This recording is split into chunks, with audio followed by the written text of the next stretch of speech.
call these quadratics, right? We're going to just kind of look at some key features of these parabolas.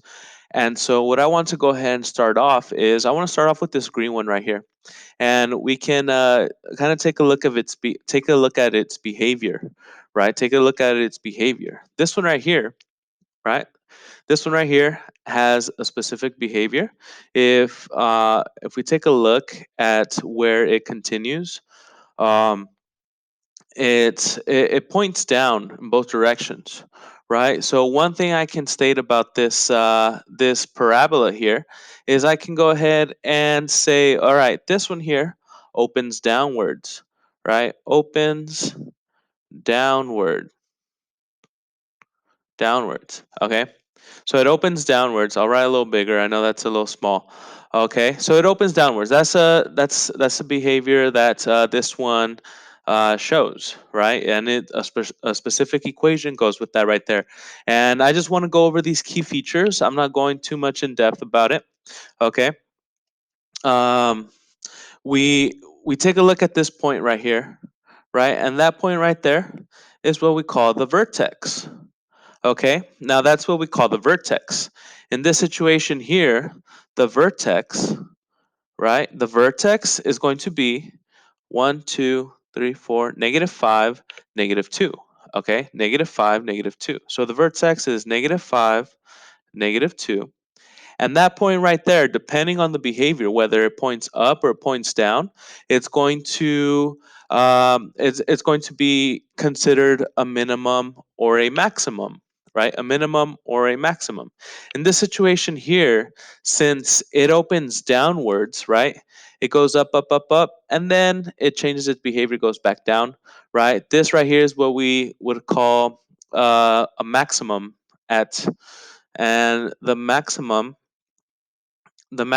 of this quadratic right here is going to be a maximum of -2 at x equals -5. -5. Now, there's something about this quadratic here, right? There's something about this quadratic, and all quadratics share the same behavior. Notice that here, right? I'm going to draw this imaginary line here. I'm going to draw this imaginary line. And any given point on this quadratic, right, I'm going to notice that it is symmetrical, right? If I were to fold this paper in half, right, along this dotted line, this right here is what we would call the axis of symmetry, right? This right here, the axis of symmetry is at x equals -2, or excuse me, x equals -5, right? X equals -5. That is the axis of symmetry. So if I want to identify the axis of symmetry, okay, symmetry, I could say that the axis of symmetry is at x equals -5. And I have identified the axis of symmetry. And like I mentioned, if I were to fold this paper in half at this axis of symmetry, then what would happen is all these points right here would line up. So they're equidistant from the axis of symmetry. So if you notice here, it's 2 units apart. From here to here is 2 units. And from the axis of symmetry to this point right here is 2 units. So we have that axis of symmetry. Okay, now let's go ahead, let's take a look at our intercepts. Okay, our intercepts. So this one right here, notice that it does never, that does not make sense. Notice that it never intersects the x-axis. So in this situation here, we would say that the x-intercepts, there are no real roots.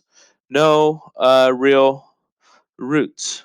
Or we can say we have two complex roots.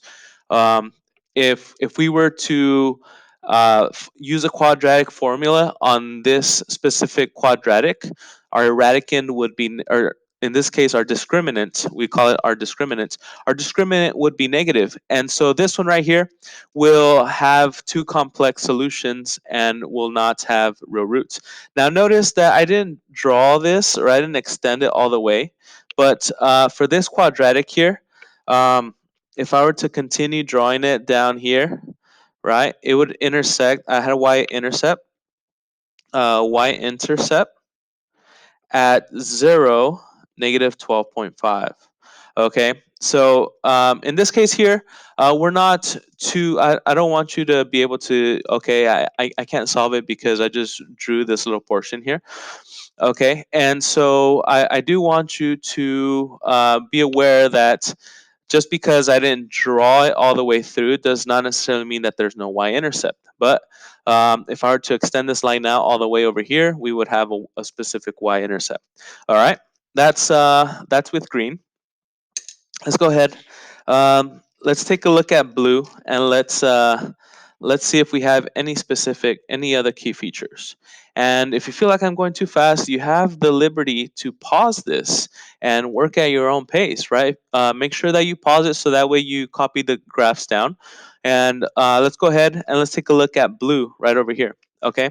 One thing that I want to go ahead and identify is this vertex right here, right? My vertex is at 1, negative 4, okay?